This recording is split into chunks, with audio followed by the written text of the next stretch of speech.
Kembali dengan Ibu dalam pertemuan kita yang ketiga, IPA Biologi. Ibu Imelda Lestari Ginting, kita akan membahas mengenai klasifikasi makhluk hidup dan benda tak hidup.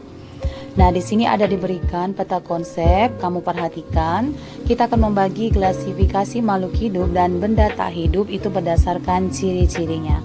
Kamu bisa perhatikan di sebelah kiri, ciri-ciri makhluk hidup itu ada bergerak, makan, iritabilitas, bernapas, tumbuh, ekskresi, berkembang biak, dan beradaptasi. Sedangkan ciri-ciri benda tak hidup kamu bisa lihat di sebelah kanan, yaitu tidak dapat bergerak, tidak dapat mengadakan metabolisme, tidak melakukan reproduksi, dan tidak ada tanggapan terhadap rangsangan.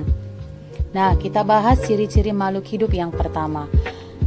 Yang pertama itu adalah bergerak. Semua makhluk hidup dapat bergerak. Manusia dan hewan dapat bergerak bebas ataupun dapat berpindah tempat. Untuk manusia dan hewan itu memerlukan sarana bantu untuk bergerak yang disebut sebagai alat gerak, dapat berupa kaki untuk berlari, sirip untuk berenang, ataupun sayap untuk terbang. Sedangkan pergerakan pada tumbuhan itu dilakukan oleh hanya sebagian tubuh tumbuhan sehingga tidak terlihat adanya perpindahan tempat. Contohnya, gerak ujung batang tanaman itu akan selalu menuju arah datangnya cahaya. Gerakan daun putri malu itu akan menguncup ketika diberi sentuhan. Nah, ini adalah contoh makhluk hidup melakukan proses pergerakan. Yang kedua, memerlukan makanan. Makanan dan air merupakan kebutuhan bagi semua makhluk hidup. Makanan berfungsi untuk menghasilkan energi, pertumbuhan, dan mengganti sel tubuh yang telah rusak. Sedangkan air itu berfungsi sebagai zat pelarut di dalam tubuh. Tumbuhan hijau itu dapat membuat makanannya sendiri melalui proses fotosintesis. Kemampuan makhluk hidup untuk membuat makanannya itu akan dibagi menjadi dua jenis, yaitu yang pertama, organisme autotrof. Ini adalah organisme yang mampu membuat makanannya sendiri dari bahan anorganik menjadi bahan organik. Ini contohnya adalah tumbuh-tumbuhan hijau yang memiliki klorofil. Yang kedua itu organisme heterotrof, yaitu organisme yang tidak mampu membuat makanannya sendiri sehingga menggunakan bahan organik atau mengkonversi senyawa organik yang bersifat kompleks. Ini contohnya adalah manusia dan hewan.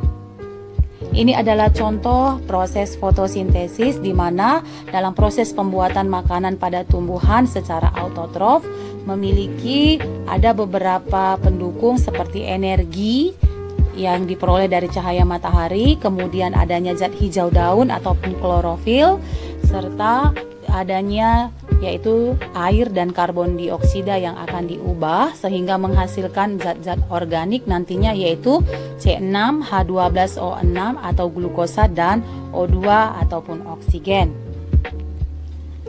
Yang ketiga itu peka terhadap rangsangan atau iritabilitas. Semua makhluk hidup itu dapat bereaksi terhadap perubahan yang terjadi di sekitarnya. Reaksi ini timbul jika ada rangsang dari lingkungan, yaitu dapat berupa cahaya, panas, dingin, bau dari gas, sentuhan, gravitasi, rasa, dan lain-lain.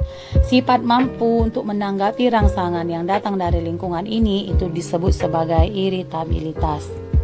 Nah, ini adalah contoh makhluk hidup itu peka terhadap rangsangan. Bisa kamu lihat yang sebelah kiri itu ada mata yang peka terhadap rangsangan cahaya, sedangkan indera pendengar itu adalah terhadap getaran suara, sedangkan hidung itu dia peka terhadap rangsangan bau, sedangkan kulit itu dia peka terhadap rangsangan panas, dingin, sentuhan, tekanan, dan luka, sedangkan lidah sebagai indera pengecap itu dia terhadap rasa, yaitu pahit, manis, dan asin. Nah, yang di sebelah kanan ini adalah tumbuhan yang peka terhadap rangsangan berupa sentuhan, yaitu putri malu ketika belum disentuh dan sesudah disentuh daunnya menguncup. Yang keempat itu adalah bernapas atau respirasi. Bernapas atau respirasi merupakan proses pengambilan oksigen dari lingkungan dan mengeluarkan gas karbon dioksida dari tubuh. Oksigen digunakan untuk mengubah zat makanan menjadi energi secara reaksi kimiawi. Energi yang dihasilkan itu digunakan untuk berbagai aktivitas tubuh. Manusia bernapas dengan paru-paru. Pada umumnya hewan yang berada di darat juga bernapas dengan paru-paru. Contohnya ada anjing, kucing, kelinci. Kemudian hewan air pada umumnya bernapas dengan insang, itu ada ikan nila, ikan gurami, ikan tuna. Dan ada pula yang bernapas dengan paru-paru. Biasanya ini adalah mamalia. Seperti contohnya adalah lumba-lumba, paus, dan ada hewan yang tingkat rendah itu bernapas dengan kulit. Contohnya itu adalah cacing, dan yang bernapas dengan trakea ini pada umumnya serangga seperti belalang atau kupu-kupu. Tumbuhan itu bernapas melalui 3 alat, yaitu yang pertama adalah stomata yang terdapat pada daun yang dikenal dengan mulut daun. Yang kedua itu adalah lentisel, ini adalah celah-celah kecil pada batang. Yang ketiga itu adalah rambut-rambut halus yang terdapat pada akar. Nah, ini adalah gambar alat yang digunakan untuk bernapas pada makhluk hidup ya. Yang sebelah kiri ini adalah paru-paru pada manusia, dan itu ada gambar ikan yang menggunakan insang. Yang di bawah ini adalah tumbuhan, contohnya menggunakan stomata atau mulut daun. Yang kelima, pertumbuhan dan perkembangan. Pada umumnya, semua makhluk hidup itu mengalami pertumbuhan dan perkembangan. Pertumbuhan itu adalah pertambahan jumlah dan ukuran sel-sel tubuh yang tidak dapat kembali lagi ke ukuran semula atau disebut juga irreversible dan dapat diukur dengan satuan. Contohnya adalah tinggi badan kita, kemudian adalah berat atau massa tubuh kita. Dan sedangkan perkembangan itu adalah proses menuju kedewasaan dengan penyempurnaan struktur dan fungsi organ tubuh. Ini dia dapat balik atau reversible dan tidak dapat diukur dengan satuan. Contohnya ini adalah perkembangan yaitu sistem reproduksi. Nah, ini adalah gambar makhluk hidup itu mengalami pertumbuhan dan perkembangan. Yang di sebelah kiri ini adalah pertumbuhan dan perkembangan yang dialami oleh manusia mulai dari ketika dia dilahirkan masih bayi sampai dia mengalami pertumbuhan dan perkembangan, yaitu menjadi anak balita, anak remaja, anak dewasa, dan nanti akan menjadi lansia.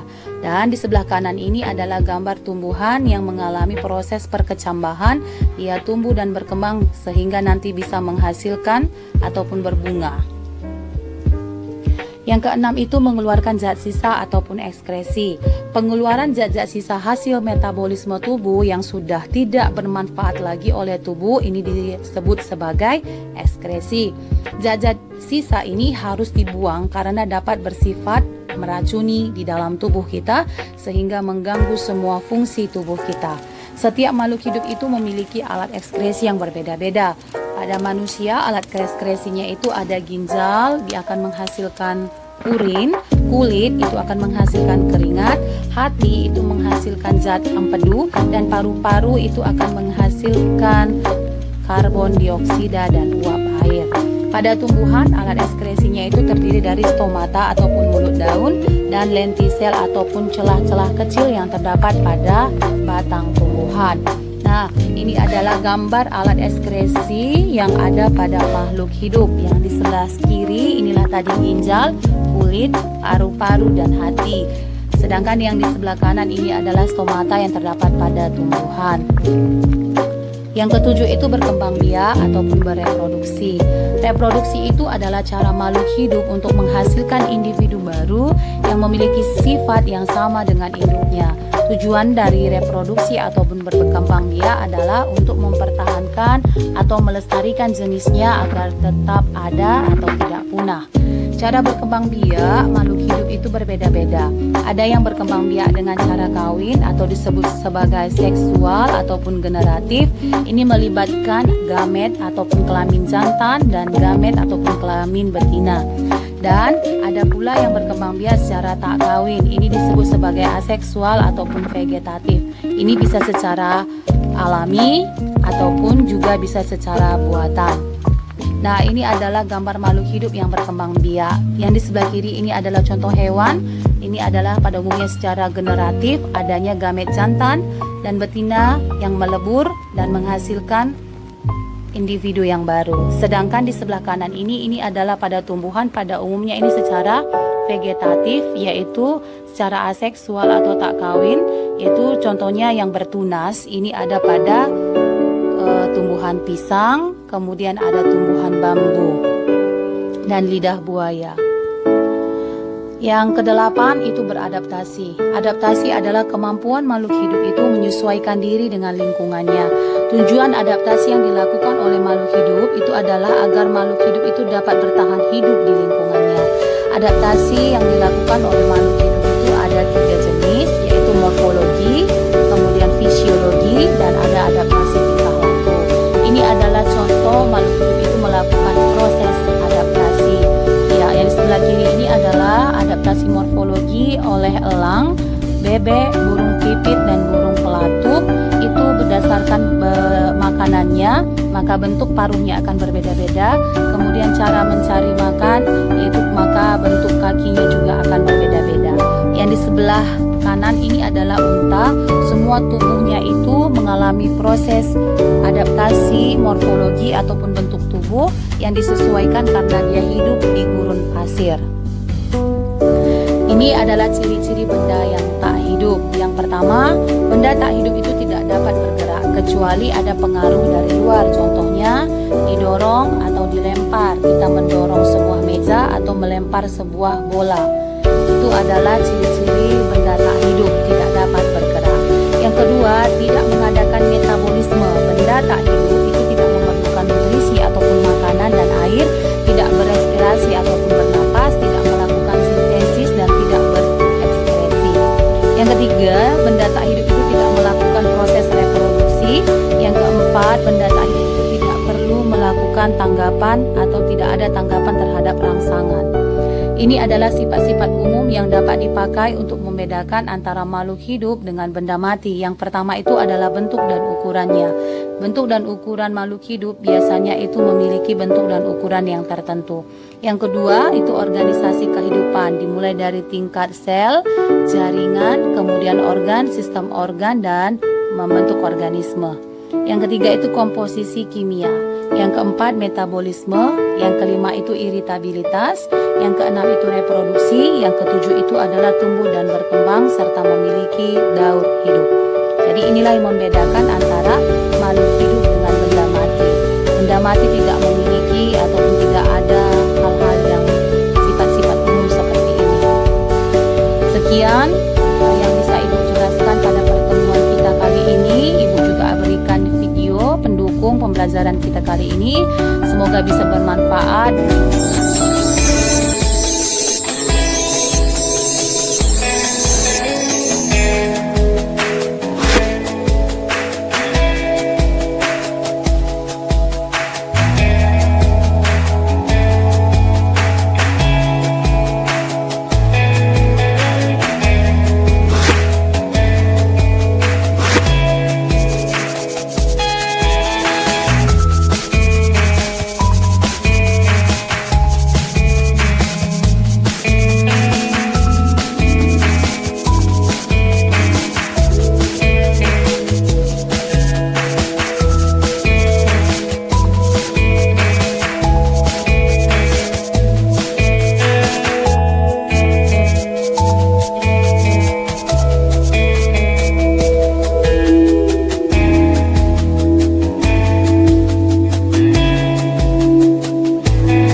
Selamat belajar, semoga bermanfaat. Terima kasih, Tuhan Yesus memberkati.